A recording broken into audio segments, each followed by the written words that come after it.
Well, what do you know? It's time to calibrate. This is episode 47. I'm Mark Levesque, and joining me today are Brent Robier and Bob Allaby. No guest today. This is going to be a Hostful episode, and we will be discussing our opinions of recent Geneva Watch Week releases. This is not something we normally do, as there are a ton of other podcasts that discuss releases and news.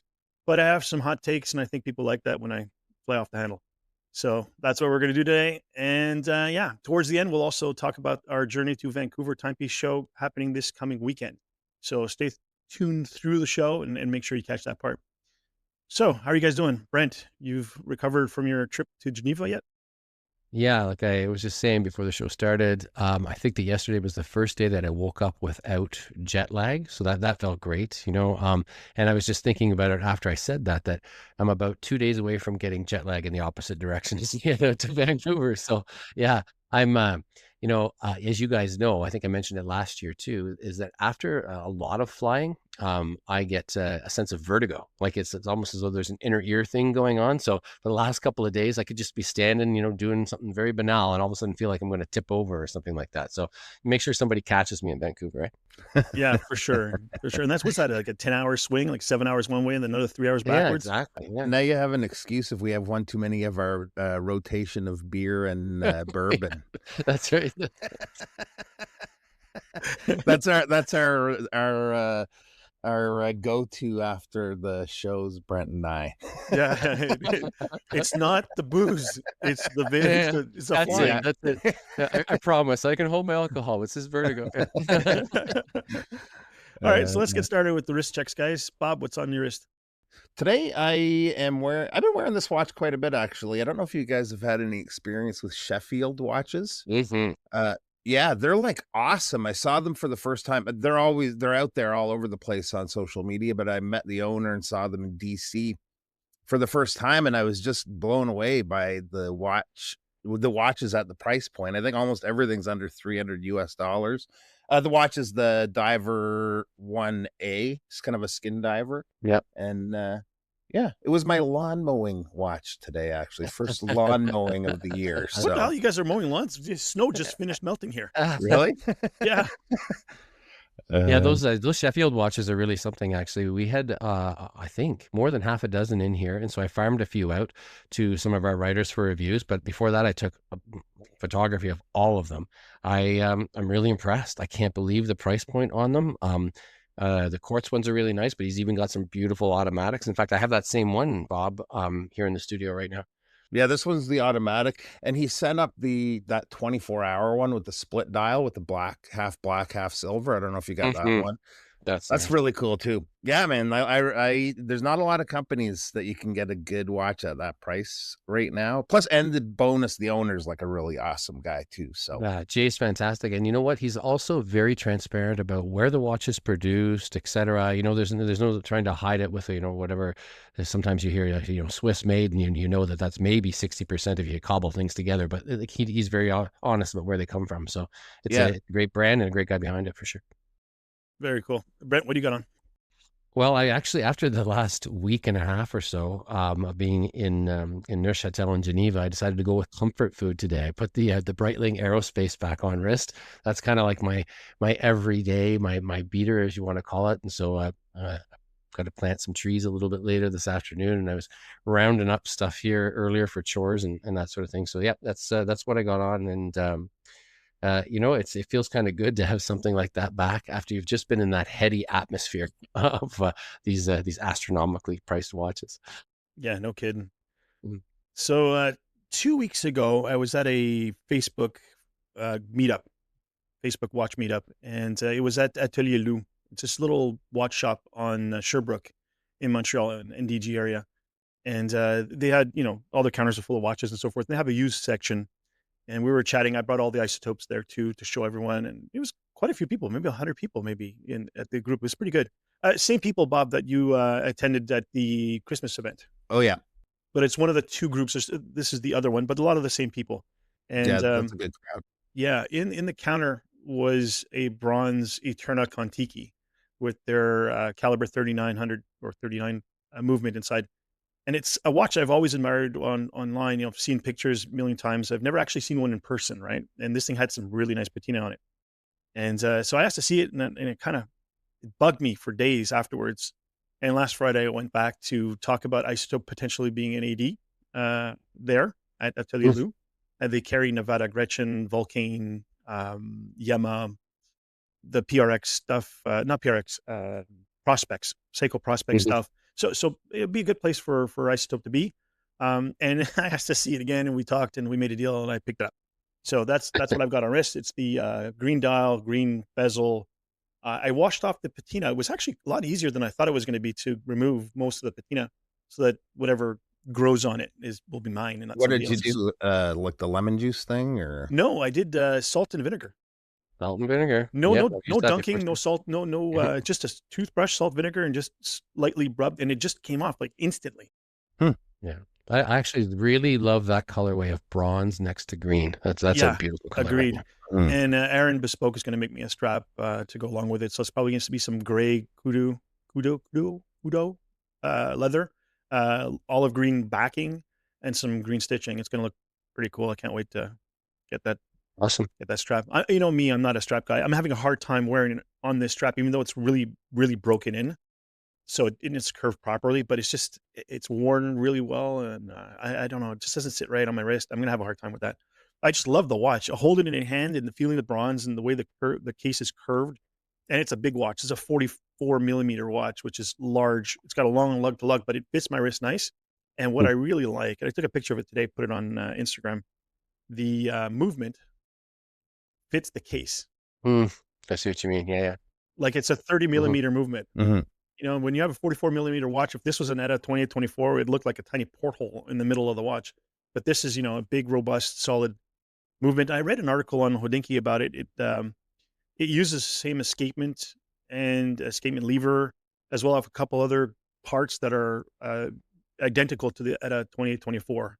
So serviceability is really good, but everything's larger and more robust. The click springs, all that stuff is all bigger and stronger. So that's really cool. It apparently it'd been sitting in a counter for a couple of years. So when I first got it, it was off by like 300 something seconds a day. Like it was really bad. Put it on the winder, had it going for a day or two. Now it's running at -1 second a day. Wow. So go figure. I knew it was going to settle. I didn't realize it was going to settle that good. So yeah, I'm very pleased with it. I can't wait for that other strap to come. So that's the wrist checks. How about we get started on the recap for Geneva? Brent, you were actually there in person. Can you tell us about your trip? How did it go? Did you have fun? Did you meet a lot of people? Did you see a lot of watches? Did you buy anything?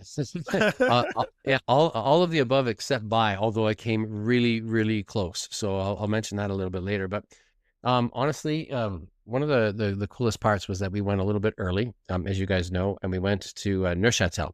So when we first landed, we were sort of transferred up to Neuchâtel, and that was just Caroline and I at that point.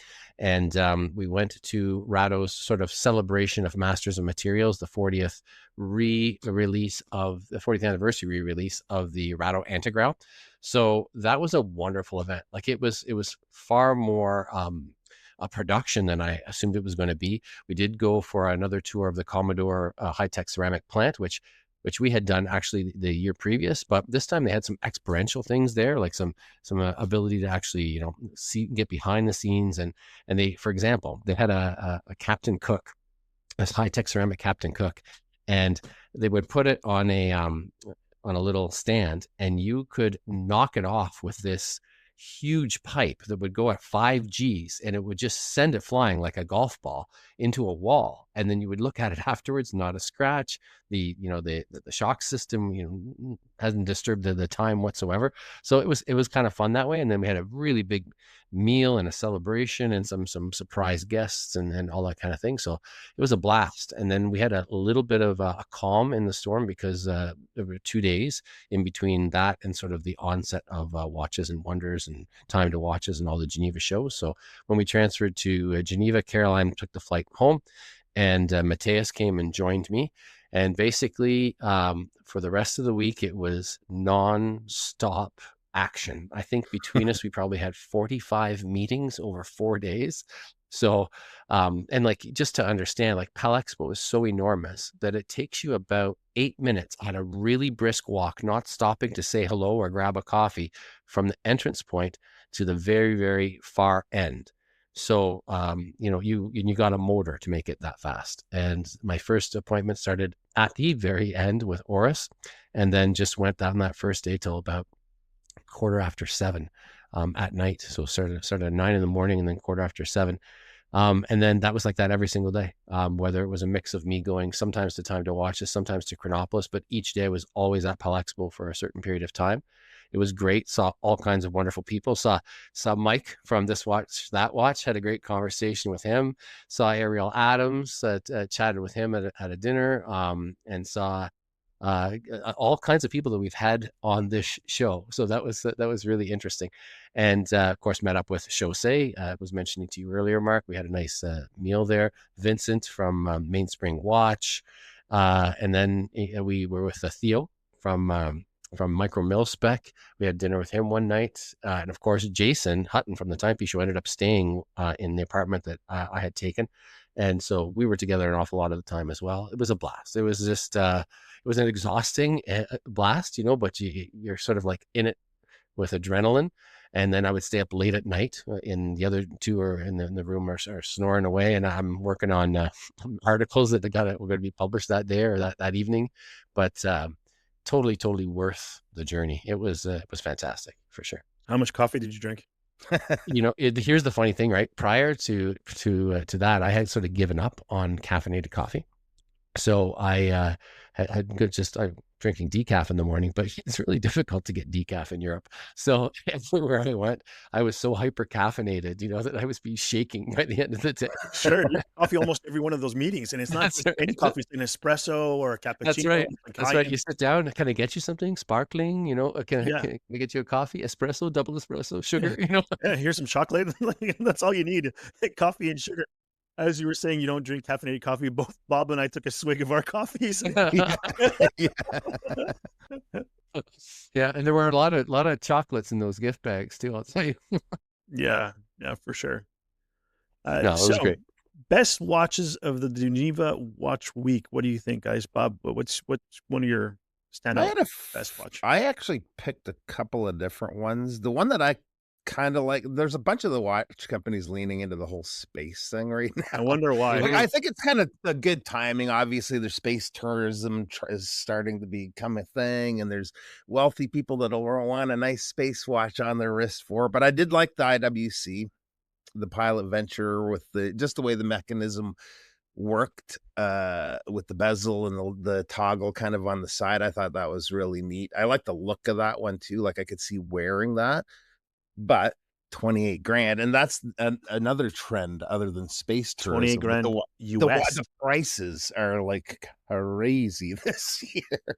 Yeah, they're in outer space for sure. Yeah, I like the UFA divers. I'd like to see, you saw those in person. The one thing that I don't know about is the hand design. I'd like to see that like in hand. The way they've changed the hands, but I think the size is just right. I like the new clasp. The spring drive plus or minus 20, I think it's plus or minus 20 seconds a year. And the price is pretty up there though too on that. It's like over 12K, I think, for those ones. What else did I have? I think my favorite watch is a watch from a brand that I actually never ever paid attention to before. Really, other than just surface level, and that was that Tonda chronograph Mysteria. Oh, did you guys see that one? Yeah. From very cool. Parmigiani?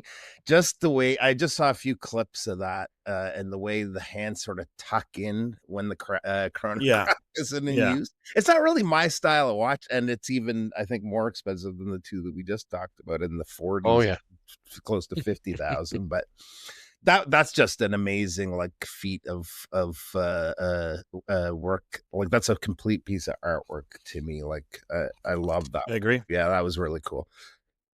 What about you, Brent? Any faves? Yeah, I got a bunch actually. And the funny thing is that, I obviously spend an awful lot of time on social media as you guys do, and probably too much, but I love to interact and see what other people are saying. And what really surprised me is in the early days, in the onset of the show, people were saying, "Oh, Watches and Wonders is boring this year. It's so boring this year." And I think that the problem is that people there are sort of true watch enthusiasts who just love everything about watches. And then there are people who are kind of like really big brand fanboys or fangirls. And if their brand didn't release something that blew them away, they felt this immediate letdown. Because I'll tell you, it was anything but boring. Like for sure, you mentioned that Parmigiani Fleurier Tonda, the PF. You literally cannot see the other hands when you're looking at it, and all of a sudden you actuate it, and there they are. That's wild. It's unbelievable. Unlike you, it's not necessarily a watch that's up my stylistic alley, but you gotta appreciate that. It's really, really wonderful. So, of the sort of big named houses, I would say that also the other one was Vacheron Constantin, the overseas, the self-winding ultra thin, very, very good watch. The GG Lecoutre Master Control Chronometer, the Date Power Reserve, a great watch. But obviously I think people felt a little deflated that maybe Tudor didn't release something, the next great Black Bay 58 or something. But they still had some, the Monarch was a nice watch. And and a lot of the refinements that they were doing, I think were things that people were asking for. They wanted the Metas movement. They wanted the T-fit clasp on things, so, they got what they wanted, but they in a way, they didn't get the hyper big release, and so that was a bit of a letdown for those people. But for me, it was really the independence that shone. Like, do you guys know Trilobe, the French brand Trilobe? Yeah. So like that's one of the few brands I think that's doing something completely new. That orbital display is so cool. It's got a really strong brand identity. Like you look at it, and once you know what Trilobe is, you can't mistake it. It looks fantastic. Their movements are wild looking too. They are. In fact, that was one of my favorite things, was turning them over to photograph the back side of them. But they're a serious independent. This is not what we're not talking about a micro brand here, and we're not talking about micro brand pricing either. But it's totally new design language. So for sure, Trilobe right up there. Maybe top of that particular show for me. But Resance, here's the funny thing between me and Resance. I always wondered what was the big deal. Like I couldn't see it in the renders or the photographs, but when you see one in person, suddenly you realize, what am I looking at? The oil-filled cases make things look so interesting. It almost looks unreal or surreal, the watch. And so the Type 11 was a really, that one isn't oil-filled, but just the way the whole thing moves is really fantastic. My dad used to work for this company years ago called the Nabu Network. You probably never heard of it because it went bankrupt. And the thing is they were so far ahead of their time. This is back in the 80s, and they were beaming, video games and computer content through cable. And, it just was beyond its time. And I feel like Resance is like way ahead of the curve in some of the technical innovation that they're doing, conceptual stuff, I mean. And then Laurent Ferrier, it's so funny. Laurent Ferrier, I think when people talk about finishing, this is what they're talking about. Like they don't make a hype watch. There's nothing there that you're going to be like, oh, I can't wait till X comes out or whatever. But, they make only about 600 watches a year. And there's a lot of handcrafting that still goes into them, still goes into the movements.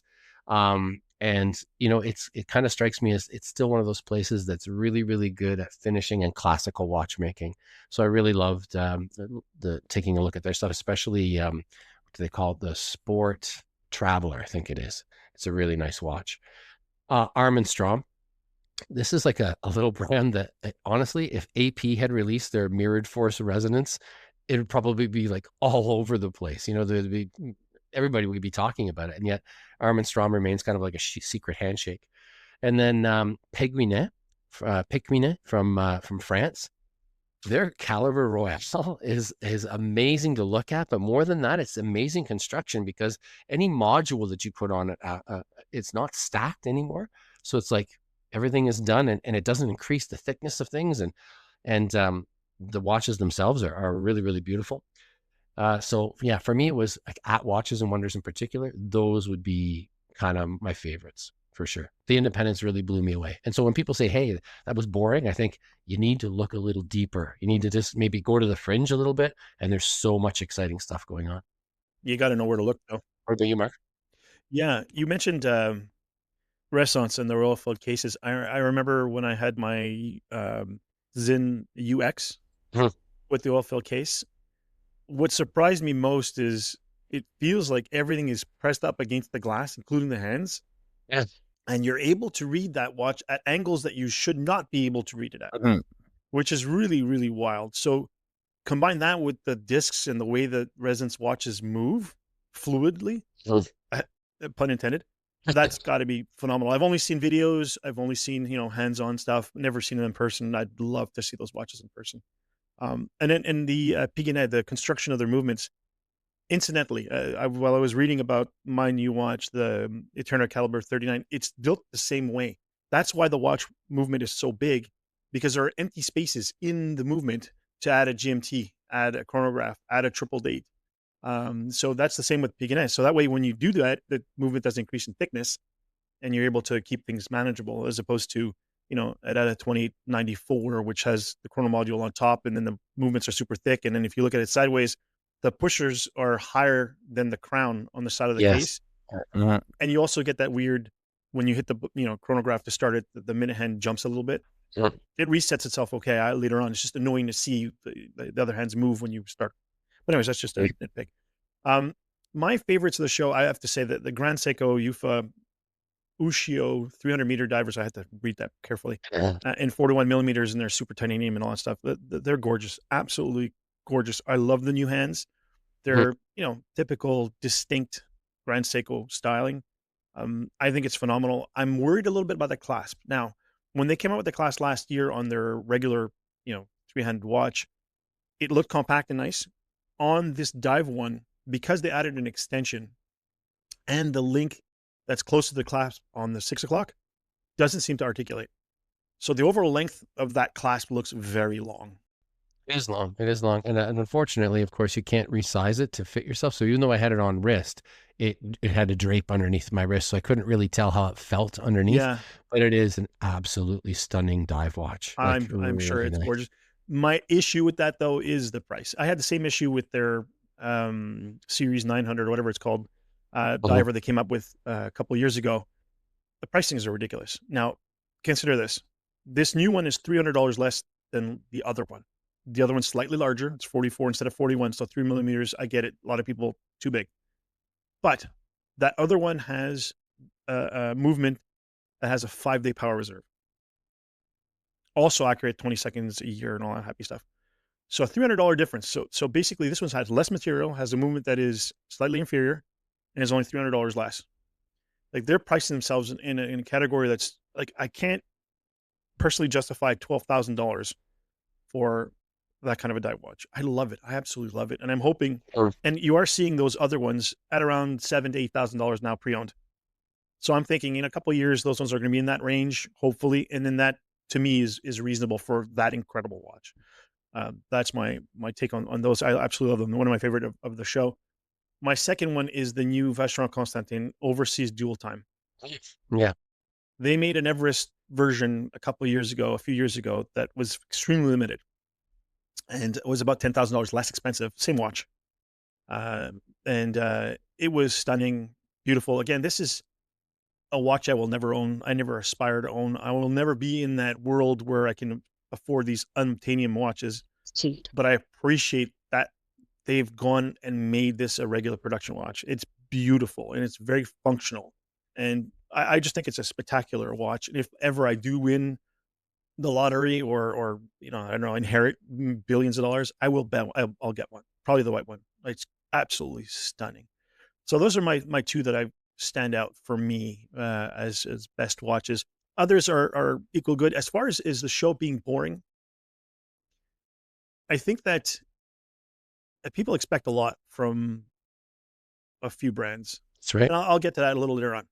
But I think that when they don't deliver, then you know, you, me, Bob, other watch collectors that are nerds that love watches, period, will find things to appreciate. But the general mass public, when those other big brands don't hit it, boring show. I agree. And the good stuff kind of gets drowned out too.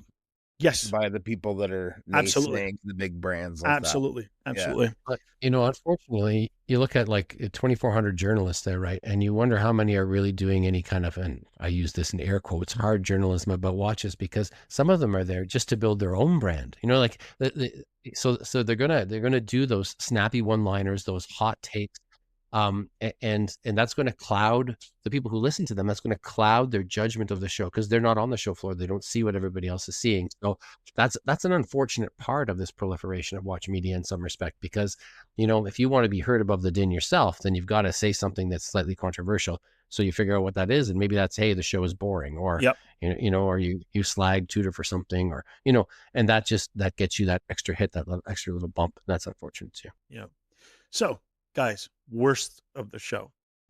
What do you think? I know you guys are going to have a hard time with this because Or nice. obviously you have media. You're in the media. You got to cover your butts and you don't want to insult anybody. I personally don't give a shit. So I'm going to say what I want to say.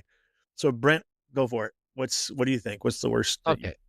So for me, the thing is that some brands obviously just played it safe, and it felt more like product management than it did about creativity. And maybe they're right, because in a way, because 2026 and last year too were uncertain years, right? So if you're going to launch something amazing and people are already playing it safe with their money, maybe you don't want to do that because it's not going to create the explosion that you were hoping it's going to create. Or maybe even worse, it doesn't explode at all, and so then you kind of fall flat after all this R&D. So I get that, but at the same time, I think that that maybe Rolex in particular probably disappointed a lot of people, and some of the things that they put out are sort of questionable. We have a new writer on the Calibrated Risk called Sylvia Bonfante, and she wrote a really interesting article about that new Oyster Perpetual 36. I forget the reference number, but the one with the Rolex written all over the dial. And I liked her take. It's not one that I necessarily agree with 100%, but I think it was a very well-reasoned take on it. For me, I just thought, man, that's not a very nice watch, ultimately. And so for that reason, I think that for me would be one of the, it's hard to say worse because I didn't see everything. There were some things that Braemont did leading up to the show I really questioned too, but that was the same, the year before. I think they're finding it very difficult to get their sea legs underneath them with this new identity. So those are not all great. And you know what? The problem for me was not even just individual watches. Sometimes it's about that sort of Marvel cinematic universe of watch collecting where they just keep expanding existing collections, hoping that one hit that they had will continue to give them hits, So like Bowman Mercier was a little bit like that. I know that's not a brand that we're all usually talking about, but I did get a chance to meet with them and I felt that a little bit. I love their Riviera line, but some of the other lines, it just felt like, oh, a new textured dial or a new Tiffany blue shocker, So for me, they don't necessarily compete with some of the other really cool independent stuff that I saw. So worst, it's hard to say. I'm sure there were probably worse things than the Rolex that was there. But when you're talking about a brand as big as Rolex, you do expect to see, even in a soft release, you expect to see something pretty phenomenal. And that really just wasn't. Bob, what about you? Yeah, so I had on the top of the list, I think that's the top of the list for a lot of people, the unexpected Rolex Swatch collaboration. I can't take credit for that, so I saw somebody in a forum describe it as that, but yeah, the Jubilee dial, I just thought it was just ugly, to be honest with you. So, and those kind of graphic dials they've done the last few years, I've just not been a huge fan of, but I'm not a huge Rolex guy either, so there is that. Yeah, that was a bit disappointing from Rolex. They take away the Pepsi? Yep. They took away the Pepsi and didn't replace it with something. Did you see what happened to the prices of the pre-owned Pepsis? I'm sure they went crazy. No, guess.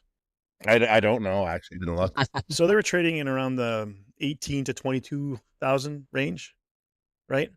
Mm-hmm. When that was announced, they bumped up to 40, 45,000. What? Yeah. That is overnight. Bonkers. Overnight. Now, that doesn't mean that they're selling for that price and people are not buying them for that price. It's just people, the stupidity. The other brand for me, and the more I think about it, I maybe change my mind a little bit on it, but Brent mentioned about how certain people are sort of fans of brands, and I'm a big fan of Tudor. So I was thinking, with this being a big year for Tudor, I thought there would be more from them. So a really good watch, you're talking about worst watches. If it's possible that there's a really good watch be a worst watch, it is the Monarch to me. Because this, first of all, I think it's a really nice watch, just not my style of watch. But that being sort of the highlight of the releases makes it sort of the worst watch, or one of my worst releases of the year. You know what I mean? I think they'll do maybe some other stuff throughout the year they have too. to. Yeah, for sure. So we'll see what they do kind of throughout 2026. But that was a little bit of a letdown for me. Yeah, you know, sometimes like especially when you're in Pal Expo, you can feel that maybe there's more of a corporate vibe there than you would expect, and then it's kind of like I was in the places where I didn't have an official meeting, I was frequently asked, "Are you a retailer?" Because I'm sure that you know, the deals that are being done there are very important for a lot of brands, and so in sort of lock and step with that, you see sometimes watches that are designed for clients rather than collectors, if that makes sense, you know? Yeah. So it's a little bit more like strategy over passion, you know, so they, you know, this one will sell to so-and-so, and that's why we make it. So you do get that vibe from some of the watches. That's actually the one that I did like, and I know you posted it, you got hands-on with, was that ceramic. The Black Bay, the ceramic. Yeah. The black with kind of, it looks like a slatey looking colored dial almost, or you know, gray. that's a strange watch, because like in some light, it actually looks like the watch is gray and not black. And then if you go underneath white light, it goes completely black. And so even when I was taking shots of it, just the way I moved it completely changed the look of the watch. Yeah, I noticed that actually in a few pictures. So that was kind of cool, I thought. Yeah, and they had done ceramic before. This is just sort of, I guess, a blacked out version with a full bracelet and all that kind of stuff. And it's a nice watch, actually. You know what I mean? I'm not a big black watch fan, but it actually is a nice watch. All right, let's let this guy loose here. The little stretch. And now for the main event. Yeah. So worst watch for me is, without a shadow of a doubt, the Bremont Supernova chronograph POS. So let's start with the price. This thing is $8,250 USD. That's over 11 grand Canadian for an SW500 based movement that has no modifications or anything done. What's even more irritating is the campaign going along with it. The whole, it's going to be part on the rover, it's going to go to the moon. What? They're going to wind it when it leaves? And then how is it going to wind? I even asked this question a couple of times on their Instagram posts. Sure, inertia in space will wind a watch. So if you're wearing it and you're walking around, whatever, you're doing movements, your arm will wind it. Okay. But if it's on a winder, it's not going to work. The rotor won't go down. There's no gravity to make the rotor move. So what? They're going to put a swing arm on the rover and have the thing do like a what do you call it? A metronome with the watch on. Like, this is so stupid. And the guy at the rover company mentioned that it's going to be encased in the body of the rover. So it's not going to be working. It's just going to be sitting in the rover. Who cares? It's not going to be cement, and it's going to have, swings of temperature minus 200 to plus 200 degrees.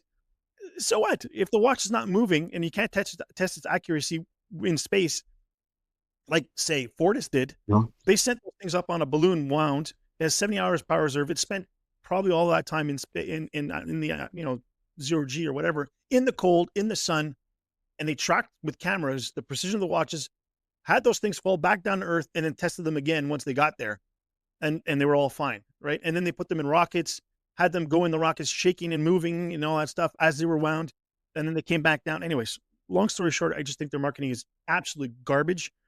Davide, his whole interview with the company and the space and it's all wrong. And then how it looks, it is but ugly. It looks like something Seiko made in the late 2000s when the Arctura and all that stuff, when they were having fun with those weird angular designs and stuff. It's also really thick. It's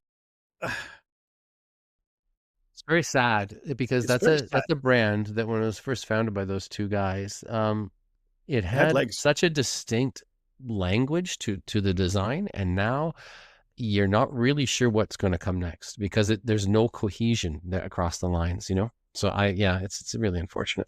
No, and they believe that they are above, and Here's an anecdote. Like we were in Los Angeles at Hours and Minutes, and before the show started, so the show was starting at noon, I think, or 11 o'clock. I don't remember, but there was a breakfast with Bremont first. So there was a venue where all the brands are in one room, and then outside that room there was like a patio kind of thing outside, and Bremont set up there, and they had a breakfast with people who showed up, whatever, and all that stuff. They provided lunch, and then as soon as that was done, they packed up and left. They didn't stay at the show. They didn't stay with anybody of the regular people, all the other brands. They didn't court it. They didn't talk to us. They didn't, as if all the other brands were, beneath them, which is sad because Christopher Ward was there and a whole bunch of, not micro, but Seal Instruments was there and, some really cool stuff. And these guys didn't stick around. It was just very sad. And when I went to talk to them and I told them I'm a previous Bremont owner, I had a Supermarine 500 and I loved that watch. It was super cool. And, I was talking about the case and the trip to case and that. Like, I didn't even know what I was talking about.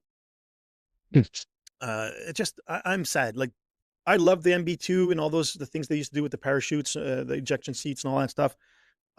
They've lost their way. They're trying to find a different way. And what feels to me is a last minute put together.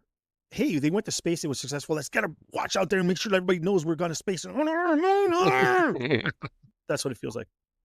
Runner up for me as far as bad watches is the one that Bob likes. The IWC Pilot's Venture Vertical Drive. Oh, really? Yes, the tech is sick. The tech is really, really cool. That thing is almost 45 millimeters wide and has an integrated rubber strap that jets out on both sides. That's not going to fit most people, right? Unless you're Brent size or Bob size, or I have a pretty big wrist too. Like, maybe it'll fit us. But the dude that's got a 6-inch wrist, it's not going to happen. Or 6.5 inch, it's not going to happen. It's going to look stupid on them. It's also stark white, which, I'm okay. I love white dials, don't get me wrong, but the white rubber strap, not so much. And then there's the price. It's $28,000 US. That's almost 40 grand Canadian. Okay. Who's buying these watches, right? This is like their big Pilot shock absorber thingamajob that they came out with a few years ago. That thing right now is $102,000 US. It's 140 grand Canadian. Who's buying these watches? And it looks terrible, to be honest. Not the white one, but that shock absorber thing with the rubber things around the dial. It looks absolutely atrocious. And they made one for Petronas, their Formula One collaboration. Yeah. Yeah. Is it Petronas? Did I say it right? That's right. Yeah, Patron. I'm thinking tequila here. Patron. Yeah, exactly. We'll save that for Vancouver. Yeah, sure. but yeah, it's ugly. It's super expensive. Who's buying these $40,000 or $140,000 watches that, yes, the tech is amazing. And you kind of want them to, yes, shoot for the stars, build these incredible tech watches, but you've got to see that tech sort of filtered down eventually into watches that people aren't actually going to buy. And that shock absorber one's been around for a few years now and is still over 100 grand. Like it's not coming down. US. I don't know. I look at it slightly differently, like, because I maybe side more with Bob on this one, because if I were to give out honorable mentions for good watches, and I were to pick the big brands, like obviously Grand Seiko would have been there, but IWC would have been too, and that includes things like a rose gold Ingenieur Tourbillon. I don't know who was asking for it, but actually on wrist, I actually loved it. And so this watch too, when I put it on wrist, even when I saw it in the box, I wasn't sure about it. When I put it on wrist though, I kind of thought it was very interesting, but I agree with you about the pricing of everything, and everything that IWC put out this year. Like, I don't even think that they've announced the price of the rose gold Tourbillon. I think it even says to this day on the website. Yeah, if you want to know, yeah, So if you have to ask, you can't afford it. That's basically what they're telling you. But at the same time, if I go to Versailles, I don't go there thinking that I'm going to purchase the property. If I go to the Prado Museum, I don't think I'm going to go, walk out with one of their paintings, So you go sometimes to an event like this, or you build a watch just to say, hey, we can do it, and yes, it's astronomical and it's only going to be for a small number of people, but it's still cool to see. Like, I think that about the Vanguard watches. I think that one of the ones I saw this year was 200,000 Swiss francs. So Canadian dollars, well, might as well be $1 million, and so, but like, they only make 25 and they're not selling them to guys like me. Guys like me are just lucky enough to get a look at it from time to time, but it's going to be sold to somebody. They will sell all 25, but just not to guys like us. But I'm glad they do them. I am glad they actually make them, because otherwise you wouldn't see that kind of stuff. I don't think you could do it for a lot less. I agree. I want to see innovation. I want to see all that cool stuff. But think Mhm. of it this way: when Mercedes comes up with a new thingamabob, tech or whatever, it goes into Mhm. their E series, then their S series, and eventually it makes their way to the C series and the B and the A or whatever. Sure. This is what has to happen. They can't make a shock absorber and be like, this is incredible, blah, blah, blah, blah. No one's ever going to wear that for anything that has anything to do with shock. Who is going to go and do parachuting or rock climbing or whatever with a $140,000 watch on their wrist, where that's where you need the shock absorber? The guy who's going to pay 140 grand is probably going to sit in a safe, or he's going to wear it when he goes out and to show off to people. It's not going to be any shock. The Mhm. only shock is the freaking drinks going down or whatever. Like it it's got to filter down. But yeah, tech, awesome. I want to see innovation, tech, super cool things, especially from brands that do have, you mentioned Vanguard, and we talk about Vacheron, and we talk about those will never be affordable. They never are. They don't have affordable watches. The tech is really cool and awesome. Shoot for the stars, build really crazy watches. But brands like IWC, Omega, and not to say that $7 or $8, $9,000 is an affordable watch. It's not, but it's realistic, and you want to see that tech come down to watches that people actually buy and use them for what they're meant to be used for. 140 grand is ridiculous. 40 grand for that white watch, also space because yeah, that's my take. So any standouts out there that you'd actually want to buy, like a watch that you saw that you want, but you said you almost bought something there, Brent. Yeah. Well, I'll tell you the one I almost bought first, but then I have a bunch that really I would love to have on my wrist. So the one that I almost bought was actually from Bayard. Do you know what I'm talking about? The brand that spells its name BA111OD. It's a Swiss brand from Neuchâtel, and they make what one might call affordable tourbillons. So somewhere between 5 and 7,000 Swiss francs, which is still a lot of money for a Canadian, but ultimately is still good for a tourbillon watch. But they also build other watches, and one of the ones that I saw was a moon phase watch, and it had I think it was stamped guilloche, to be honest, but otherwise it looked beautiful. Like it would just had this little open heart area. It had the moon phase. It was very classic. It was very un-Brent, actually, to be honest. But at the same time, I thought, I would really like to have at least one watch like that. And it was only 1,100 Swiss francs, which puts it in the $2,000 category for Canadian dollars, and that's affordable. And it was a really nice watch. So that was the one I probably came closest to pulling a trigger on. But I know that down the road there's going to be, whether it's an Atelier Wen or an Awake in my future, I think Beau Bleu. I do own a Formex already, but like these are guys that were outside the main show and were down in like Chronopolis. Chronopolis had the most incredible vibe. 17 brands, tons of foot traffic coming off of the bridge in Old Town and the newer town. They had a great party on Saturday night. Sorry, my bad, Friday night. Well, I think I'm wrong there too. It's Thursday, but anyway, they all bleed into one after a while. But they, it just had an incredible vibe because you had very much design-led brands. You had Furlan Mari there. You had Serica, like I said, Beau Bleu, Formex, Awake, Atelier Wen, and all of them have watches that are affordable to the average person, but actually look like they should be more money. If I look at an Awake and now Awake has totally redesigned their case, and to me that's just put them in a whole other category. It's not just about the dial anymore. They actually have really a very attractive case to go along with that. So I could definitely see something like that on my wrist, and that would be like right up there. Obviously I've always wanted a Serica. I have a hard time just deciding which one it would be, but like those are brands that they may not be doing tons with the movement. They're not at that stage yet, but they're doing amazing stuff with the design language and with the dial. And they're within the reach of the common man and woman. So those are the ones that probably, if we want to say surprised me most. I also really loved, and I don't need the $20 for this, Mark, but that new moonshot chronograph from Isotope. It's not even, I think I'm allowed to talk about it, but it's not even on the website yet. But that new colorway with the orange and the really flashy green that's there. I've always loved the moonshot, the Terra Maris, but this is just like, if you want presents, this watch is just fantastic. So like that's there. Sherpa was also in the Beau Rivage area, and I just love Sherpa dive watches. The Ultra Dive, or it's just a gorgeous watch, and they have some new ones. And so I really enjoyed those for sure.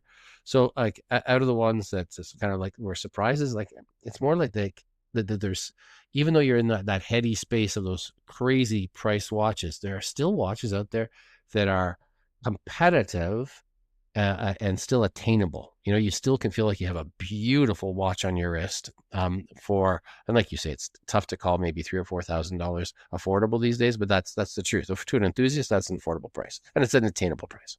Yeah. So yeah, what about you guys? Bob? Yeah, so for me, it's unfortunate because a lot of the brands you're talking about, again, get sort of suppressed under all of the things, especially it takes a little time to catch up on some of their new releases. But for me, there was a couple that really stood out for me. The one would be the Grand Seiko Diver. If it wasn't for the price point, probably the blue, although I saw some video of the green. I can't remember who was showing it. And the way the green kind of plays with the light, I really like that too. So I'd love to see both of those in person. I really like those. I've been on a Panerai kick lately. I've never owned Panerai, and for some reason I've been going down a little bit of a rabbit hole with those. So they had the 01731. It's the brown dial. There was a brown dial model that they came out with, sort of that faux patina. I really like that. The ultimate watch, though, for me, if I had unlimited money, would be the VC Overseas Dual Time, the Cardinal Points. I like the brown one. I like the white one too, actually, the brown and the white. I think the brown is the south, the white's the north. There isn't a bad color. They did a good job on all of them. I really liked those, all four of them, really. Backup plan is going to be probably something more along the lines of micro mil spec. I was gonna say those two brands, visually they're very, very similar, so you can get that vibe totally from a micro mil spec watch. Yeah. It's cool. Yeah. What about you? Yeah, so for me, obviously the Grand Seiko, we're not beating a dead horse here. Love it. Yeah. Gonna wait until the prices come more realistic. But one that really, really caught me by surprise is the full ceramic Tudor Black Bay. Like you said, and I would really need to have this in hand to look at it, because in some angles I don't like it at all, and in some other angles where it's mostly gray and shimmery, I think it's spectacular. One thing I've noticed about these kind of ceramic watches is that fingerprints appear. Like when you have it on, you see the fingerprints or whatever oil you have on. That would drive me nuts a little bit because I'm an anal guy, and yeah, I don't know. I want to see it. That said, I'm a little tutored out. I've had so many the last few years, kind of tired of those style of watches, dive watches. Like it's just another tutor. It's cool. It's nice. Other than that, I mean, you mentioned Serica before. Same problem. I don't know which one I like best. Last year at the Vancouver show, one of our friends bought the last one they had of the on hand of the ghosted out bezel version of the 5513. I don't remember the number, with the integrated mesh with the end link. That's just such a beautiful watch. Such a beautiful watch. I tell him every time I see him, I love that watch. A Panerai, I stopped following Panerai years ago. You know me, I'm not a strap guy. I'm having a hard time with the strap watch I have now on my wrist. But Panerai is the only brand where it belongs on a strap. Like there's no ands, ifs, or buts. Their bracelets are ugly. It needs to have an Aaron bespoke strap on a badass Panerai. A friend of mine has the bracelet, and it is just awful, man. Yeah. The old one's even worse. His is the older one. Oh God, with the screws underneath, it's just a terrible, terrible, terrible bracelet. Yeah, but they're cool. I had a PAM 100 and a 101. Oh no, I had a 101 and a 111. So the base models of different years. The first one I had the, like Cartier used to do, Panerai, all over decoration on the movement. And then the second one I had a regular. Actually, I had a closed case back. They're cool. They're fun to wear. They look great. But their releases this year were astronomically priced as well. Yeah, I don't know what they're doing. Their pricing is, but the Paneristi, the collectors, they seem to be going for it. So more power to them. You know, I compared. You guys remember when I was doing the this or that on Instagram for a while? Yep. I had compared a solid gold Fears in a cushion shape versus a solid gold Panerai radio mirror in you know, same shape, same, and the Panerai was like $10,000 or $15,000 less than the Fears for Oh, the wow. same material. Hmm. So, anyways, I don't know. They are price expensive. Fears is really trying to their pricing strategies. Their pricing strategy. So brands that fell short. You know what? I'm going to take this one first because you guys touched it real quick. Okay. Brands that fell short for me are Rolex and Tudor. Not because the releases weren't great, and we said it, Rolex wasn't very good, but Rolex missed the mark. They teased a 100-year anniversary of their Oyster case. They should have done something special with that. Maybe like a super water resistant, but a regular Datejust or an Ocean Perpetual that's 300-meter water resistant. Something special about their case design and construction Mhm. and engineering. They should have done. I don't know. I whatever. They should have come up with another dive watch or something to celebrate 100 years. You know, in an industry that celebrates anniversaries every chance they get, 45 years, 15 years, 20 years, I stopped 10 years. Like, this industry loves to celebrate and commemorate anniversary 100 years. Mhm. Should have blown it out of park. Now, apparently, I think I saw a teaser. Something in May is happening with Rolex, that they're releasing something else in May. And Tudor, 100 years of existence, not just a specific case model or shape or whatever. 100 years of existence, and they missed the boat too. Completely, utterly missed the boat. Now, we know that Tudor likes to release things along the way, Mhm. not just at Watches and Wonders. So, you know, door's still open for them. I think that they both they just missed it this year. Honestly, they could have done something really special, and you know that Rolex and Tudor work on stuff years in advance, Mhm. and this was approaching and coming and coming and coming, and they teased it. Tudor did, you know, the thing on Instagram where they had 100 years of Tudor and they showed the original and the video and it was the music and it was really cool. Man, we got another color, the 54. We got the Monarch. Look, Monarch's cool. It's not for me, like Bob. I think it's a cool watch. You know, it's got a nice Mhm. bracelet, got the T-fit. California dial, I'm not sure. Mhm. Mhm. They should have swung for the fences. Both of them could afford it to have a flop, Mhm. right? Brett, you mentioned before, a lot of brands don't want to swing for the fences in case they have a flop, but both these brands can handle a flop if they need to. I think they should have gone for it, and they didn't. And of course, Bremont, you guys can't see it. It's a podcast, but I'm shaking my head. Actually, you know what? Bremont had an opportunity. Yeah, Bremont screwed up on that moon watch of theirs, but that other watch they came up with the NOS Caliber 23, the pilot one, that's a good looking watch. Got no press, sadly. So yeah, that's my rant on the brands that fell short. Go ahead, Bob. Your turn. Yeah, I'll keep mine short because it's, to me, it still has to be Tudor. They did some cool stuff with like refinements to the Black Bay line and the Monarch, and even the Royal. There was a couple of cool releases, but they're just not my type of watch, so I didn't get particularly excited about it. But I want to see them do something crazy, like another North Flag or something just totally different. That's what I was hoping for. Mhm. And didn't happen. But again, we'll see what happens throughout the year this year. What about you, Brent?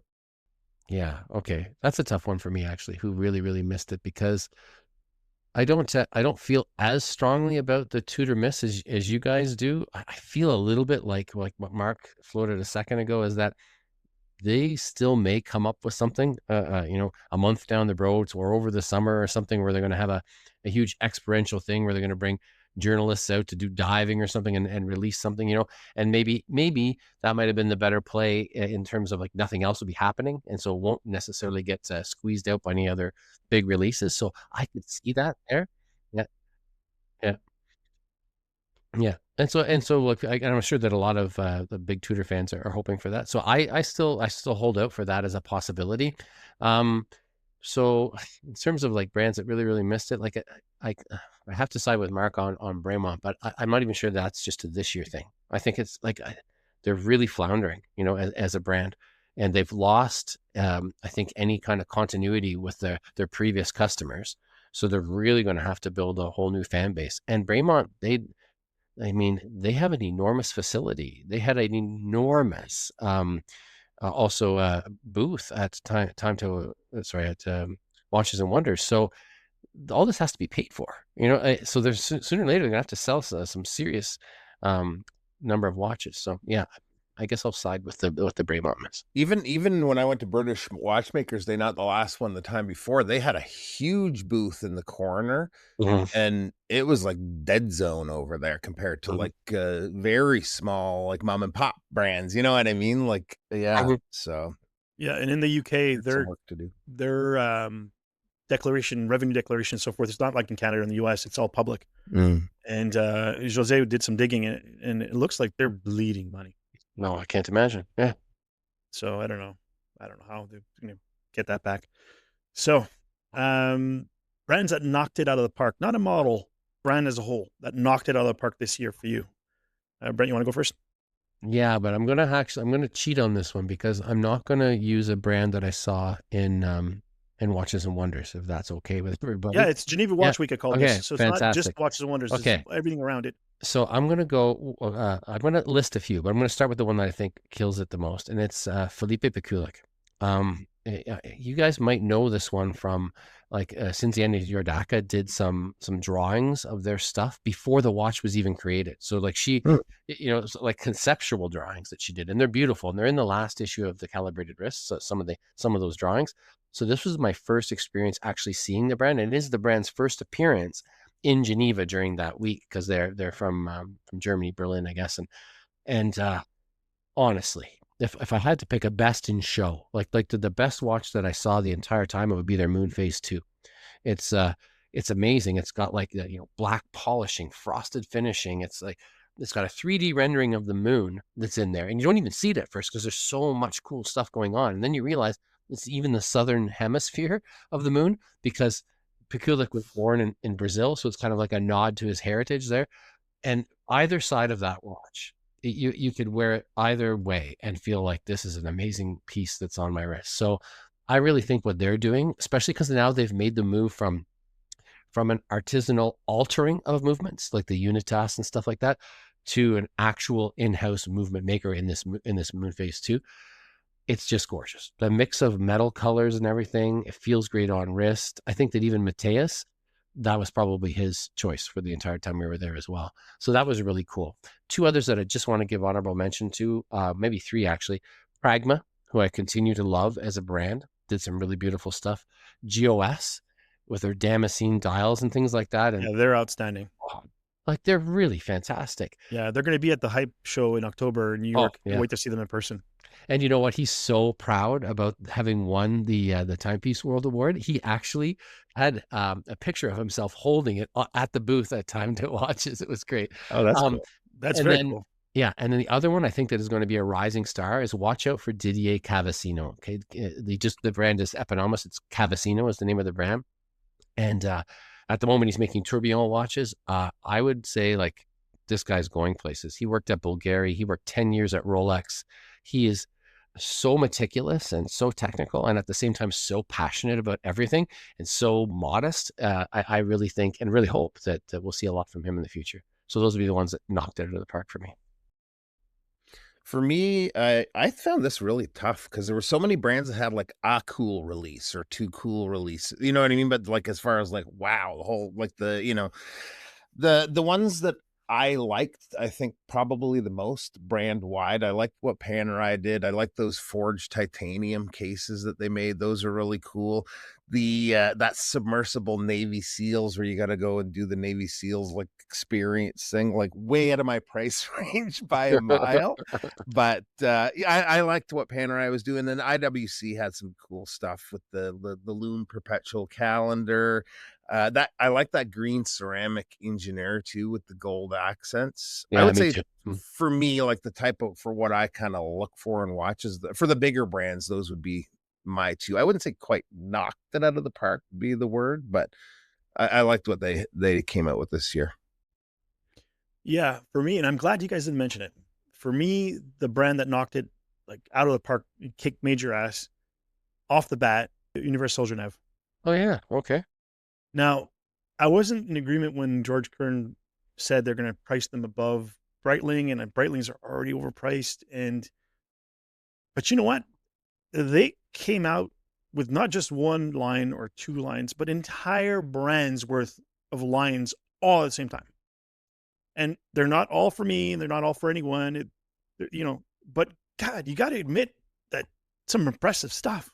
I mean, their pull router is gorgeous. Their chronographs are impressive. The movements are really cool with the micro orders, true to their original. Pricing is, again, like everything else out there in Switzerland this year, they're very high. A little disappointed in that, but that's besides the point. They pulled off an entire brand at once. Not, like I said, not just one line, two lines, like 7 or 8 different watches and different shapes too. It wasn't just, it was, movements, sizes, shapes, colors, materials, precious metals. Good for them, man. Like, and I just read today, George Kern is stepping down from Breitling and is going to be the CEO of the whole conglomerate. No, so Gallo, I think it's the name of the brand, Gallo, Breitling, and Université de Genève. So yeah, no, but good for them, man. They need a shot in the arm. And I think this is the shot in the arm they're going to get. And I think we'll be able to see these watches at Breitling boutiques. I think in like a division of it.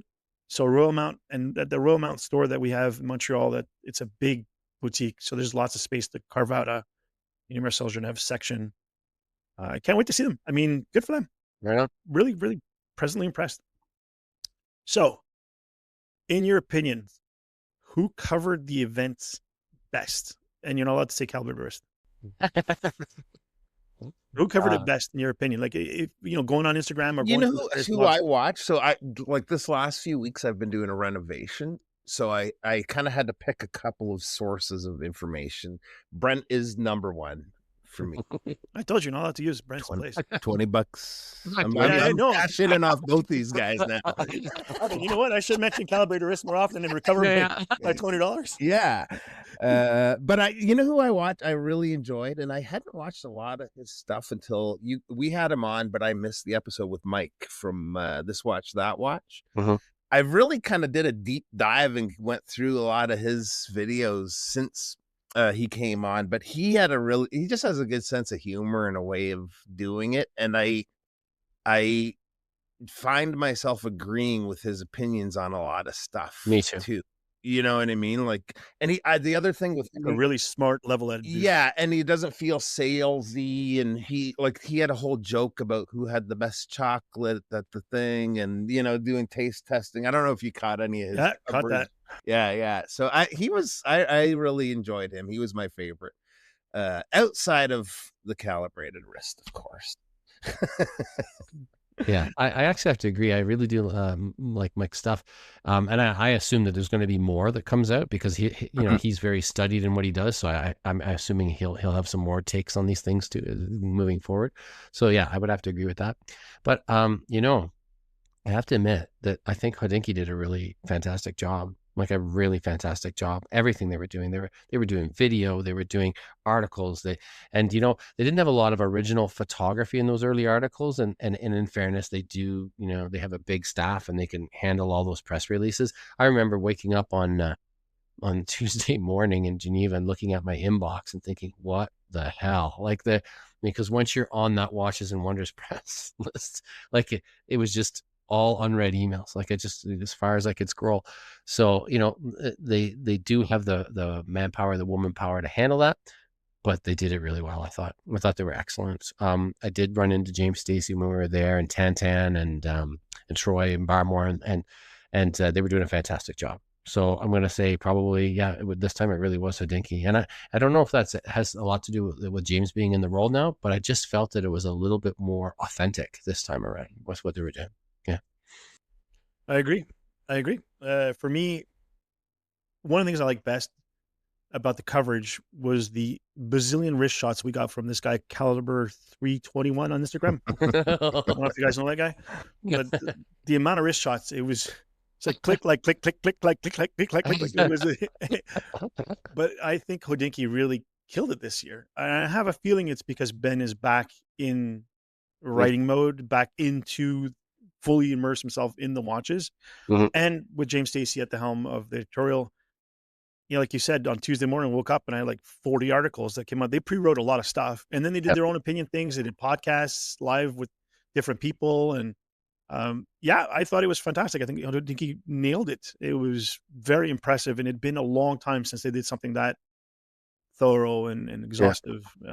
I liked it a lot. Yeah. They So, really swung for the fences and attained it for sure.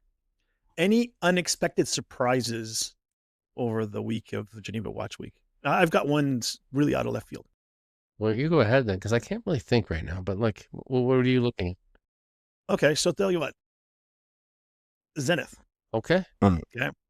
Now, Zenith has been making these Chronosport watches that are Daytona-like and a lot of their other things. And one of the issues I've had with those watches, first, they're expensive. Second, their bracelets are okay, but their clasps are terrible. And then out of nowhere, they came up with this really cool clasp. It's got a lever on the latch that springs open the clasp. And then there's a part of the clasp on the back of it that you can lift and adjust the micro adjust. I don't know if you guys saw that yet.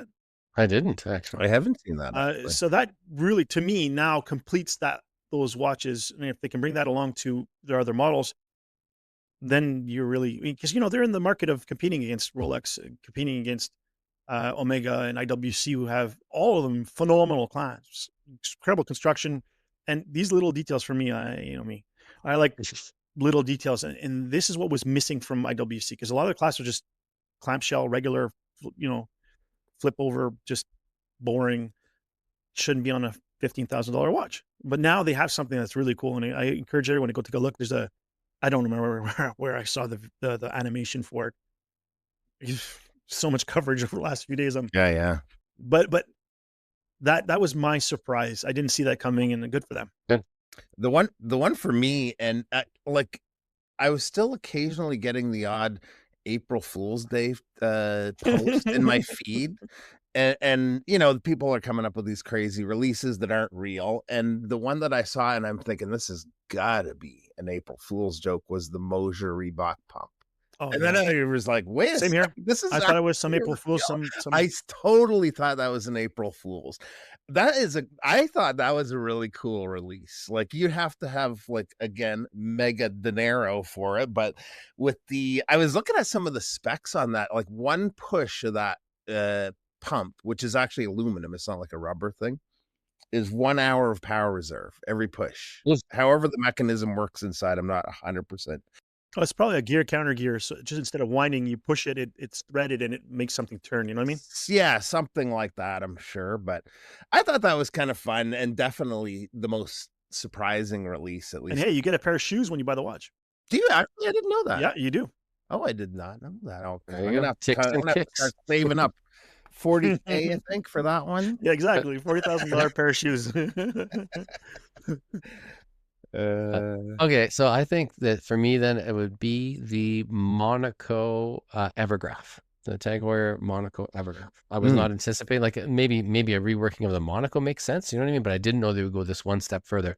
And in the meeting where I was at, they talked about how the mechanism has changed significantly for the actuation of the chronograph with that new square part there. Yeah, and it's a really interesting thing. And at first, they kept calling it a flexible material. And I'm sure that every journalist in the room, like me, was thinking, "Do you mean plastic?" But no, actually, it's not. It's some kind of alloy, nickel alloy. Yeah, no, it's nickel alloy. Actually. So cool. So it's really cool. And on wrist, I mean, I don't think that anyone can ever say that Monaco is like the most ergonomic design ever done, but it's kind of cool. Like the skeletonized dial and everything, it looks pretty cool. Here's my thing about Tag and their tech. All right. So years ago, they came out with a new Monaco with this kind of gear chain winding system that's supposed to revolutionize chronographs, blah, blah, blah, blah, blah, blah. Disappeared. Then a few years later, they came up with this thing called isograph, which is a graphite escapement spring that was supposed to revolutionize how we keep time. And they ditched that just before they started producing it because too complicated or whatever. They always do that over the years, over the last 20, 30 years. They always come up with this we're going to revolutionize this, and it's going to come out and it's got this. They get prototypes done. They bring it to the shows. Everybody's, this is awesome, blah, blah, blah, blah, blah, blah. Never comes to market. It just disappears. Oh, it's too complicated. We can't produce it and be affordable, blah, blah, blah.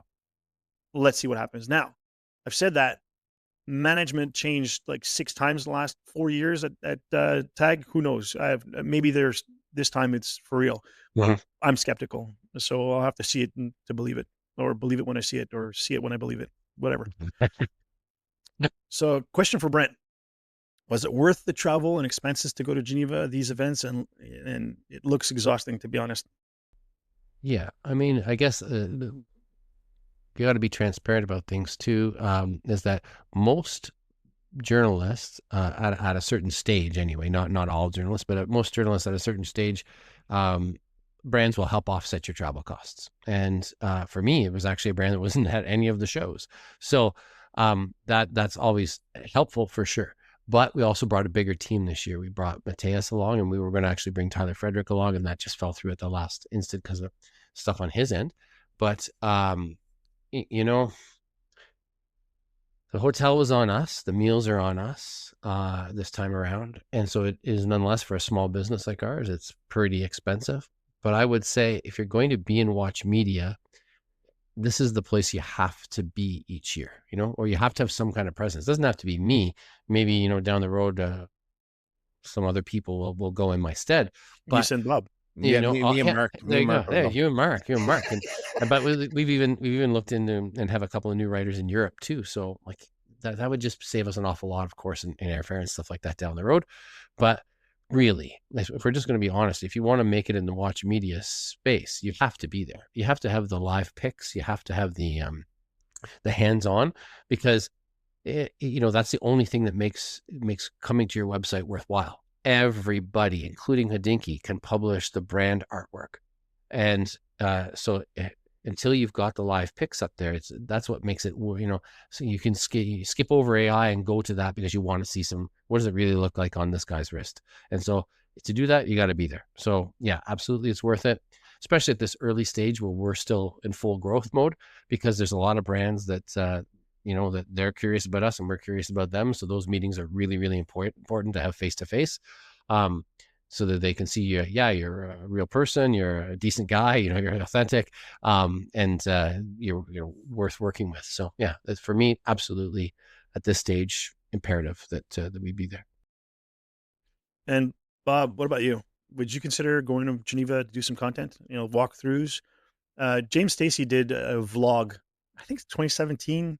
The year that the Black Bay chronograph came out. I think I remember. And yeah, they were phenomenal. It was a series. He did 4 days in a row, and it was just him talking to camera as he's walking around and then showing us things. And you really got, it was Basil World at the time. You really got the impression of what it was like to go from one meeting to another, sitting through the meeting, seeing the coffee, seeing the hands-on, seeing them take pictures, and then packing up and going to the next one.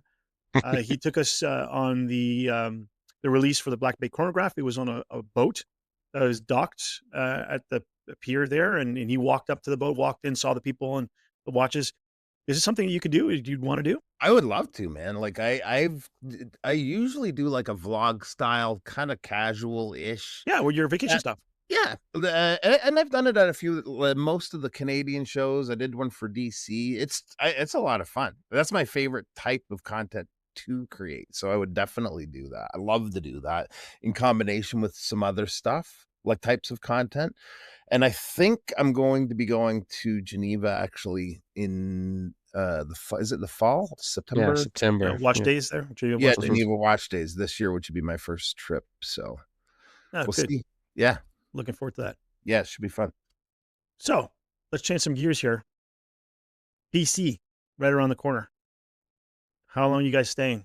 When are you getting there? When you leave? We fly out tomorrow. You fly out tomorrow, Brent? Yeah, and then we leave Monday. So we'll be there for Thursday, Friday, Saturday, Sunday, and then leave Monday. What time are you in tomorrow, or what time you fly out tomorrow?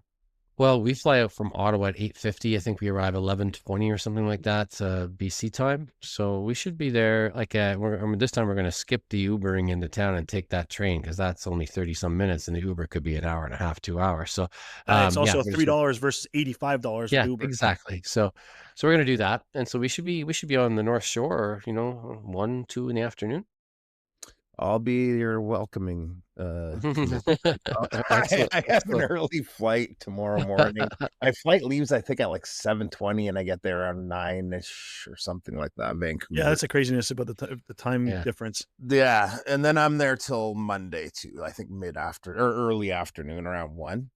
So, Well, what my about you? headspace is already there because we've been worried about the magazines. Magazines are supposed to be shipped there, and we had this time we were like so prepared, and the printer was great, but UPS is kind of letting us down. They were supposed to arrive yesterday, and then they didn't, and all the message said was due to unforeseen circumstances, Oh, Jesus. they're not delivered, and then it said. We will update you with a new delivery time as soon as possible. I thought, okay, that doesn't sound good, but so finally we located them. They were in Delta, BC, only 27 kilometers from the venue. So this morning the printer reached out to them and kind of jiggled the cage. And so apparently they're on their way. I mentioned this only because it's Dan, the Dansome, who's receiving the magazines for At us. his place? Yeah, and he did it last time, right? But of course we do a lot more magazines this time. So there's 14 boxes. The first Wow. thing I think when I first land there, I'm going straight to Bradley Taylor's because he's storing a bunch of stuff for Jason. I'm basically manual labor guy on Thursday for the most part, but yeah, if you need a hand with the boxes, let me know. All right. Last year I flew in on Friday afternoon. I got there around 2:00, just enough time for me and Jose to go across, get a burger, and come back, and then do the evening. And then I left right after the marathon event, from the event to the airport using that I train. remember that. You had your bag. I So remember that. I brought my bag to to Waldorf's. This year I'm going with my wife. We're going to be flying in on Friday morning. We're taking off at 8:30, arriving there 10:30ish, and then we're staying till the following Thursday. So Oh, yeah, wow, we're gonna that's nice. Oh, we're gonna spend some time. Are you guys all at the same hotel, that Pinnacle or whatever? Pinnacle. Yeah. yeah. Pinnacle at the Yeah. pier. Cool. Yeah, so we're gonna spend some time in BC and do some little vacationing together, and it's gonna be fun. I can't. That'll be cool. It's great for her to come to BC. She's never been, but if it's just gonna be watches for 3 days, she's gonna shoot herself. Yeah. So We did the same last time. We stayed 4 extra days actually the last time. And it was a lot of yeah, fun. yeah, it's gonna be a lot of fun. Can't wait. And apparently, though, it's gonna be a little cool. It's not gonna be like last year. Last year it was t-shirts and shorts. I don't know if you remember. It was nice and warm Yeah. and sunny. It's gonna be cooler, like 13, 14 degrees, which is fine. But sunny. So, yeah, It's sunny. gonna be sunny the whole That's time. gonna be cool. I can't wait. So, what brands are you guys looking forward to seeing most at the BC show? I don't know if I can make a list exactly because the interesting thing about this show is there are quite a few new brands. So I would just say blanket. I'm interested in seeing what all these new ones are up to. Like some of these brands have never been to the Toronto show. I've never seen them at Intersect. I haven't seen them in Switzerland. So this is like there's a bunch. There's got to be at least half a dozen or so that I'm not really unfamiliar with. So I'm looking forward to that. There's less brands this year, though, if I'm not mistaken. I think it's close to 40 this year instead of 45 or something. Yeah. He's got 29 posted on his site, so hopefully there's others there that are not. Well, Caroline did the program, and I'm pretty sure that there's 40. Yeah. So. Oh, that's about the same as last year. Perfect. Awesome. Yeah. Yeah, I'm kind of the same. There's a couple. Like, I always love hanging out with Jose from Isotope. He's awesome. Yeah, me too. It's like kind of catching up with a friend that you don't get to see very often. Ivan from Vario is the same kind of a situation. Yeah, Huey. Huey, all of those guys.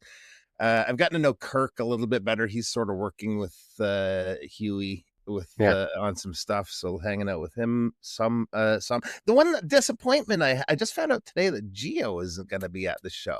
No, I always enjoy hanging out with Gio. I don't know if I told you guys, but when I went to DC the other month, I got to the hotel around 10:30. It's like I could go for like a beer right about now, but I don't know what everybody's doing. I get out of my Uber and I hear, "Hello, Bobby." Gio standing at the front of the hotel. So I had a person to go grab a beer with immediately. Anyways, yeah, I'm looking forward to meeting some of the new brands too. Yeah, Gio's super cool. When we was at Hours and Minutes in Los Angeles, he was staying at the same hotel as me. And every time I either got to the hotel or was leaving the hotel, he was at the bar. Yeah. Either having a cappuccino in the morning or having a drink. I ran into him all the time. Such a nice dude, man. Yeah. As far as brands concerned, Jack Mason's not going to be there, I don't think, this year. I always look forward to seeing Peter and their stuff. I was kind of hoping to see Fortis. They're not here this year either because of my Novanaut. Now that I've gotten to, I want to see the titanium one and see the other stuff that they make. I never got a chance last year. I was just so busy. By the time I got to Fortis, they were shutting down on the Sunday and they were packing up most of the stuff. So I never got to really talk to them. But there's one, I mean, it's always great seeing Mike Pearson in person. Yeah. He's, again, another great dude. And I want to see the new True GMT that they made, the one with their own caliber. I think that's going to be a really cool watch. I think I'm most excited about that one. But these shows, now I've done 6 shows last year. I've already done one this year. The camaraderie we have with our friends at the various brands, we've already mentioned a bunch of names. We only see each other at these things. And you know, we're, as a brand, you're packing up, you're loading up, you're helping out when there's only one person behind the booth and they got to go to a bathroom. And so you stand behind their counter for a while. And Bob, you've done that a few times. Yep. I'm looking forward to seeing all our friends. Yeah. That's what I'm looking forward to. Yeah. And it's going to be in a magical place. And I don't have to think about my other job. I can just focus on having fun and watches, and really, really looking forward to that. I mean, we're really looking forward to the Friday night too, because it started off as it was going to be Huey, RZD, and with us, and we are just going to host this party. And it would be to take a look at RZD's watches and launch the magazine. And plus, we just published a book with Olek and Weiss, so we're going to have the book there and everything. And then Elliot Brown said, "Well, geez, we'd like to get on this." And then Chris Ward said, "Yeah, we'd like to get on this." And so it's growing and growing. And I last check, I think there were over 50 people confirmed for invites, and we always know it's going to be at least that again walk-in. So it's gonna be a pretty huge party. So I'm really looking forward to that. That's the right after the because the Creators Night ends a little early this year at 8:30. So we can start at 9 just around the corner. So yeah, it should be pretty good. Just enough time to go bring the watches back to the hotel room and that's it. Head over. So Brent, will you be doing interviews again in your hotel room like you did last year? Because I'll tell you one thing. When I showed up last year, I had before Jose and I went to have lunch, we swung by your room and I was sitting on the bed while you were interviewing Jose. Hugh was there. He let me play with the UDT 8000. And I was just mad. I was just sitting there like a little kid. Watches everywhere. It's so cool. You're going to do that again? I wish I could say that we're going to, but we're probably not, because our focus this year is not going to be on YouTube like it was then. And so it really made sense to have like a stable camera so we could shoot that 9:16 format and people to have that degree of quiet and the microphones and everything. But we're going to sort of do it more like guerrilla warfare this year. And Mateus is coming this year. And he's going to be Caroline's shooting specialty, right? Guerrilla warfare. Yeah. So Mateus is going to come and shoot some stuff for TikTok, and then Caroline's going to do some stuff for Instagram, like reels and stories and things that are right on the show floor, so that people who are, on Instagram can see what's happening as throughout the day, rather than something afterwards. Like here's what happened. We're going to try and keep it a little bit more immediate this year, our coverage and that sort of thing. So we're looking forward to that. Cool. And Bob, are you going to be helping tear down the show, and are you going to be standing behind the Xenia booth again? Yeah, I'm definitely going to be tearing it up the whole time, man. There you go. As only Bob can. Yeah. I'll be there to help set up, tear down, not working the table. But I'm floating around, and some of the people, hey, you need a bathroom break, whatever. There's some people working solo and stuff like that. So I'll help sort of with little things through the day, but not locked into a table this time, which is kind of good. After our parties, we already talked about the RZE / Elliot Brown / Christopher Ward / TCW. What are you guys looking forward to other than that? I think there's like a swap meet thing going on Saturday afternoon or something. Yeah, there's a swap meet. There's a special coffee gathering on the Friday morning over at Revolution Coffee. There's that meet later in the day. There's the marathon party on Saturday, which I think is just going to make it even crazier because more people will still be around to attend it, for one. And then, 2, people are going to feel like, well, they don't have to catch a flight first thing in the morning, so let's go. So, so that'll be a lot of fun, I think. Yeah, it was a great party last year. Is there like a Friday walk thing with everybody walking together to the coffee place or something? Did I hear something like that? Or Can't remember what's happening in the morning. I know that it's somewhere between 7 and 9, and I'm just going to head down there for that. I don't know about the walk part, but no, there was originally going to be like the grouse grind, yeah, but because of the weather, it might not be advisable, because it might be very muddy and slick at this time of year. So, And colder up the mountain too, right? Definitely. Yeah, definitely. The walk, the coffee place is near Waldorf's, right? It's not Right very far across. walk. Yeah. Like Yeah, pretty much it's just an easy walk. kitty corner to it. Yeah. Yeah. So yeah, I'm obviously going to go to the TCW thing and the marathon. Are we doing a dinner with Dan this year? Is he talking? There are no plans yet. There aren't any plans for that yet. So if we have to are, be like it'll have to be Sunday Sunday. Yeah. Yeah. That might be a nice way to unwind. Yeah. That was a nice restaurant last year. Yeah. Although you guys got the cushy seats around the couch and the fireplace. Well, it was a little awkward eating off your lap. That's true. That's true. But drinks. Yeah. So you guys looking forward to anything else in BC while you're there? for me, it's just hanging out with the people. Like I'm gonna be pretty much flat out from the time I land till the time I leave. So it's gonna be just hanging out, having a little bit of fun, checking out some watches. But I'm not gonna have much time outside of the show and the meetups for myself to do anything non-watch related, really. But still gonna be awesome. I think Thursday we're going to try and get around. I've been to Granville Island and all those areas, but Mateus hasn't. So we might try on the Thursday just to hit a couple of highlights so that he gets to see the city a bit, and maybe Stanley Park on the Friday, depending upon the weather, So, yeah. Yeah, last year, like I said before, it was in and out. It was just watches the entire time. We walked downtown together, Jose and I, half hour. Like I got to see nothing. So I'm looking forward to seeing BC properly. My wife has never been. Going to go see the Rockies and do some sightseeing and stuff. And public transit's supposed to be really, really good in BC. It is. Yeah, it's really great. So that should be a lot of fun. So last question, guys. What watch are you planning to wear most at the show? I am going to wear, I've had it on, I think, the last 2 episodes, and one of the reasons is because there's so many cool RZE things going on, but I'm going to be wearing my UTD 8000 for a good chunk of the trip, and I'll probably I think I'm going to bring my Mercury too. Those will be the 2 go-to. Yeah, if you don't, Jose's going to kill you. I know. You know that, right? Those will be probably the only 2 watches I bring, but yeah. I'm going to double wrist it as well. UTD on the right wrist, and on the left, I think I'm bringing in Olek and Weiss just because of the book launch. I want to be people who are unfamiliar with the brand to see what it is that they're doing. So I don't know if it's going to be one of their chronos, which would make sense, or maybe the 1,000-meter diver, which I have here too. So something like that, or maybe I'll bring a vintage piece because I have a couple of those on hand too. Is there any brand reps in Vancouver from them? Or no? No, right now, Olek and Weiss is I think in negotiation with Roldorf actually. So I don't know if that'll pan out or not, but hopefully they will. Cool. I met them at the Hype last year. They represented. So the whole line there was pretty cool to see them all in person. Yeah, that dude was pretty quiet though. He was not. I don't know which dude was there because there's a few, but it was a Charles by any chance? I don't remember the name. Okay.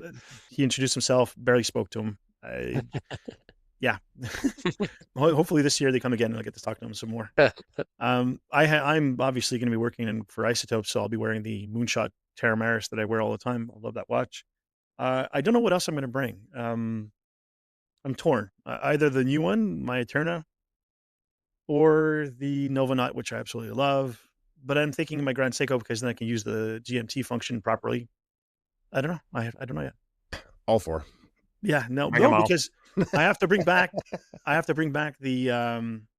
the watch you're going to bring there? What's it called again? The Mercury? No, the one that you're returning. You're bringing back 5280 to the guys from 5280, and you're bringing that other watch for Bettina. Oh, Moles & Co. Yeah. So I got to bring that back, and more than likely than not, Jose's going to give me a bunch of watches so that we have to display at the Montreal Timepiece Show in a month from now. I have 9 timepieces here. I only have 1 Hydrium. I don't have any Mercuries.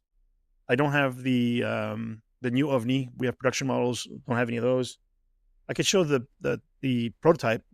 Cool enough, but I'd like to have some newer stuff, some newer dials and some novelties to be able to show. I also have to figure out a display, but that's for another day. So yeah, that's it. Can't wait to see you guys in person, give you guys hugs. Yeah, man. Yeah, won't be long now. Yep. So that's pretty much the show.